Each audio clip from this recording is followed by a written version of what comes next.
Assalamualaikum warahmatullahi wabarakatuh. Jumpa lagi bersama saya, masih di channel yang sama teman-teman. Video kali ini yang akan saya bagikan adalah menyangkut sebuah pertanyaan juga dari teman-teman lingkungan sekitar saya. Sebenarnya kita harus pahami dulu karakter burung tersebut teman-teman. Ya kalau misalkan teman-teman indukannya itu memang sudah mapan, katakanlah lebih dari 1 tahun lebih, sebetulnya sudah bagus ya. Tapi kalaupun memang sudah mapan, kalau memang itu indukan pertama, biasanya pengalaman saya biasanya memang seperti itu. Jadi untuk produksi pertama kadang-kadang seperti itu. Jadi gagal dulu, baru kita produksian yang keduanya baru itu bagus. Cuman ya rata-rata yang pertama itu memang gagal dulu. Yang namanya indukan pertama bertelur, kemudian baru berproduksi, ya wajar, sebetulnya hal yang wajar. Tapi tidak semuanya. Kadang-kadang memang itu terjadi pada indukan yang beberapa saja, tidak semuanya teman-teman. Kemudian ada juga faktor-faktor yang karena, contoh kecil teman-teman, ketika kita salah menjodohkan, entah jantannya yang kurang mapan juga tidak cocok dengan betinanya, atau kita salah dalam menentukan jenis kelaminnya ya. Misalkan kita kira ini jantan sama betina, ternyata ini betina sama betina. Memang betina sama betina bisa bertelur teman-teman.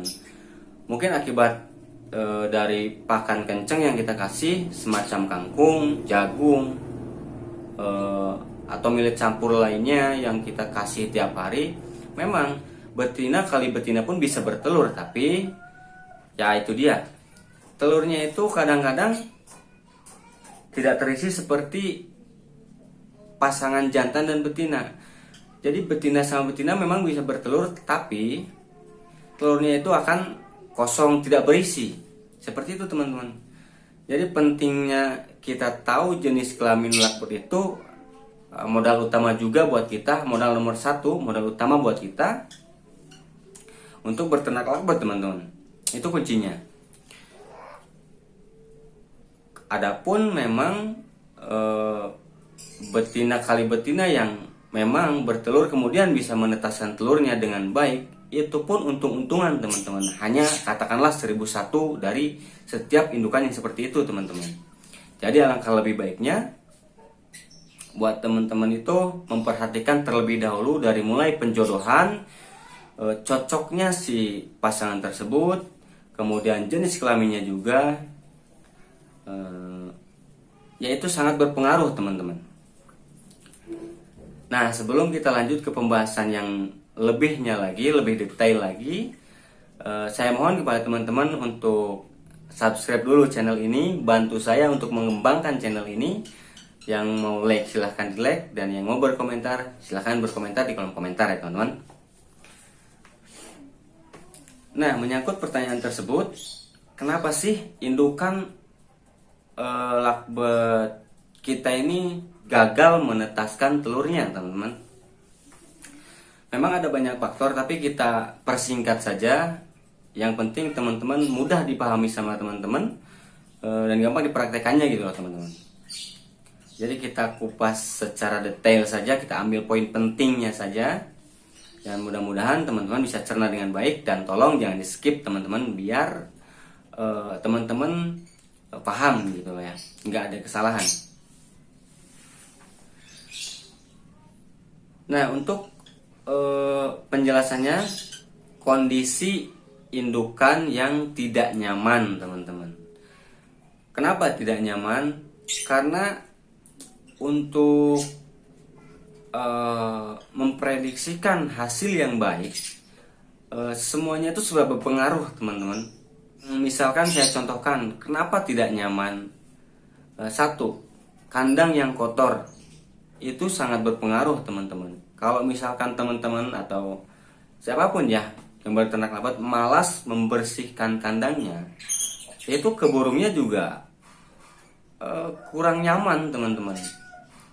Jadi hasil kualitasnya pun atau hasil yang akan kita dapat juga sedikit buruk teman-teman. Jadi alangkah lebih baiknya untuk teman-teman perhatikan kebersihan kandangnya teman-teman.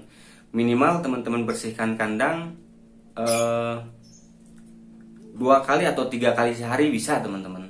Usahakan itu. Nah, faktor berikutnya keramaian teman-teman. Sering saya bahas di ulasan-ulasan sebelumnya. Untuk beternak lovebird tersebut memang memerlukan tempat yang cukup sepi agar indukan lovebird tersebut tidak terganggu teman-teman. Usahakan simpan di tempat yang tidak ramai. Itu faktor kedua teman-teman. Kemudian faktor berikutnya, ini juga penting ya teman-teman harus tahu. Jadi ketika indukan itu bertelur, teman-teman usahakan untuk tidak terlalu sering mengecek gelodoknya. Ya, kalaupun misalkan teman-teman mau mengecek boleh, tapi dengan sela waktu, karena sangat mengganggu kenyamanan indukan tersebut, yang akhirnya nanti akan menyebabkan entah indukannya itu membuang telurnya di luar gelodok atau memakan atau mematuk telur-telurnya itu teman-teman. Itu bisa terjadi. Jadi tolong usahakan untuk tidak sering-sering mengecek gelodok teman-teman. Ada faktor lain-lain juga, bukan hanya indukan yang mematuk telurnya sendiri atau membuang telurnya di luar gelodok teman-teman. Ada juga indukan yang nantinya akan mengubur telurnya di dalam. Kemudian ada juga indukan yang tidak mau mengerami. Nah, itu semua akibat yang akan kita dapat nanti. Jadi hasilnya tidak cepat teman-teman. Produksinya itu tidak cepat, sangat menghambat kita gitu. Jadi usahakan untuk tidak mengecek gelodok ya teman-teman. Menimbun telur seperti apa yang saya maksud? Menimbun telur, si indukannya itu tidak mengerami teman-teman. Karena kalau misalkan indukan yang sedang mengerami itu, betinanya itu jarang keluar teman-teman. Sepengalaman saya. Jadi bergiliran, jantan dan betina itu bergiliran mengerami. Tapi yang lebih sering mengerami itu betinanya ya teman-teman. Kalau sepengalaman saya ketimbang jantan. Nah, kenapa yang saya bilang mengubur seperti apa sih? Jadi indukannya akan lebih sering di luar. Jantannya, betinanya pun akan sering di luar. Jadi telurnya itu terkubur oleh sarang-sarangnya teman-teman. Nggak dirami sama sekali. Atau bahkan ada yang dipatuk. Ada. Jadi itulah kenapa pentingnya kita untuk tidak sering-sering mengecek gelodoknya teman-teman. Itu tolong diperhatikan juga. Kemudian faktor berikutnya, bisa saja karena memang indukan itu seperti yang tadi saya bilang, indukan itu belum mapan teman-teman. Jadi indukan itu masih terlalu muda atau indukan itu baru pertama kali berproduksi. Itu sering terjadi teman-teman kepada indukan yang baru pertama berproduksi atau indukan yang belum mapan. Tapi nggak apa-apa teman-teman. Kalaupun memang gagal, insya Allah yang berikutnya itu akan sukses teman-teman. Saya jamin itu. Sepengalaman saya kasih tahu ke teman-teman, dari semenjak indukan bertelur sekitar 1 minggu atau lebih, bahkan sampai 2 minggu, itu telurnya akan sudah menetas teman-teman. Jadi perhatikan, teman-teman perhatikan, kalau memang sudah 1 bulan telur itu tidak menetas, teman-teman ambil aja, teman-teman buang, biarkan indukan itu kembali bertelur dengan rawatan seperti yang telah saya ulas di video sebelumnya ya. Pasok terus makanan kangkungnya lagi agar cepat berproduksi lagi gitu teman-teman. Nah, itu faktor yang berikutnya ya tadi. Jadi itulah kenapa teman-teman indukan lakbot itu tidak mau menetaskan telurnya. Jadi teman-teman harus perhatikan itu ya, poin-poin tersebut. Nah, kemudian menggonta-ganti pasangan teman-teman. Misalkan begini, satu pasangan yang sudah teman-teman pasangkan, yang indukannya sudah bertelur, kemudian teman-teman ngerasa, wah ini nggak cocok nih jantannya, teman-teman ganti jantannya. Itu jangan teman-teman, sangat berpengaruh sekali. Apapun yang terjadi dengan jantannya, teman-teman biarin aja, karena indukan yang betinanya itu cenderung lebih menjaga telur-telurnya teman-teman ketimbang jantannya. Jadi usahakan untuk teman-teman tidak menggonta-ganti pasangannya maupun jantannya ataupun betinnya, jangan teman-teman. Nah, kemudian faktor berikutnya ini juga bisa sangat mempengaruhi ya.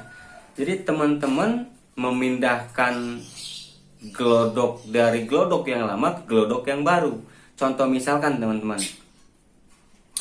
ketika indukan itu bertelur, karena teman-teman ngerasa glodoknya sudah jelek, teman-teman pengen ganti.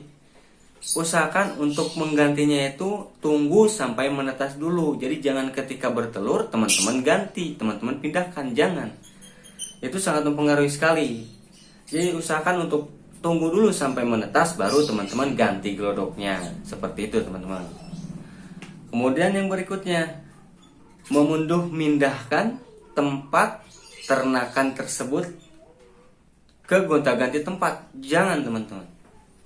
Itu juga sangat berpengaruh, karena sekali teman-teman pindah posisi aja, lakbot ini kan cenderung burung yang cukup agak pintar teman-teman.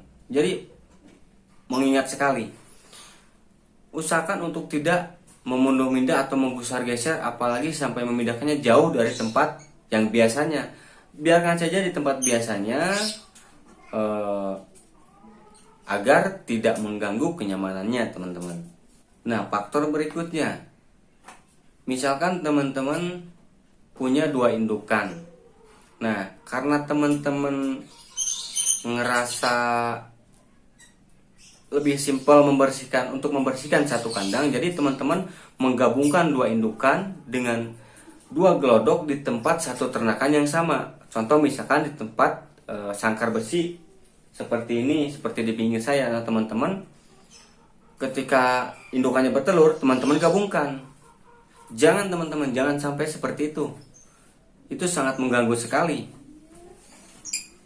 Alhasil nanti kita lama lagi nunggu produksinya teman-teman, bisa gagal total nanti. Jadi usahakan untuk minimal tunggu dulu sampai menetas teman-teman, baru kita otak-atik lagi porsenya nanti. Pemberian EF teman-teman, harian seperti biasanya itu saya cuma kasih millet putih ketika indukan itu sudah bertelur. Berbeda dengan ketika masih penjodohan pertama. Sebelum bertelur itu baru saya pasok terus EF, pakan kenceng gitu. Tapi kalau sudah bertelur, EF-nya saya kurangi. Terus milletnya, kalau soal millet ya teman-teman mau campur nggak apa-apa. Tapi kalau saya polosan sih teman-teman. Saya lebih ke polosan, milletnya ganti millet polos agar hormon birahinya itu tidak cepat berkembang lagi teman-teman. Karena kalau birahi lagi itu juga bisa mempengaruhi proses pengeramannya teman-teman. Yang tadinya mengerami malah nanti birahi lagi indukannya. Gitu teman-teman. Sebetulnya banyak ya faktor-faktor itu teman-teman. Kenapa indukan itu tidak mau mengerami dan telurnya nggak mau menetas, banyak sekali. Cuman ya yang saya kupas sedetail mungkin ini, mudah-mudahan itu saja sudah cukup bisa jadi ilmu buat teman-teman juga. Sebelumnya saya ucapkan mohon maaf kepada setiap peternak lakbot yang sudah profesional. Saya tidak ada maksud untuk menggurui, hanya berbagi pengalaman saja. Yang mudah-mudahan teman-teman yang nonton bisa mempraktekannya dan mudah-mudahan bermanfaat ya teman-teman. Sekali lagi bermanfaat. Tidak ada maksud untuk menggurui atau apapun itu, hanya sekedar berbagi pengalaman teman-teman. Nah mungkin cukup sekian teman-teman video saya kali ini. Yang sudah bergabung saya ucapkan terima kasih. Yang belum bergabung silahkan bergabung dengan klik tombol subscribe, like, dan komen. Bantu saya untuk mengembangkan channel ini teman-teman. Oke, sekian dulu video dari saya. Assalamualaikum warahmatullahi wabarakatuh.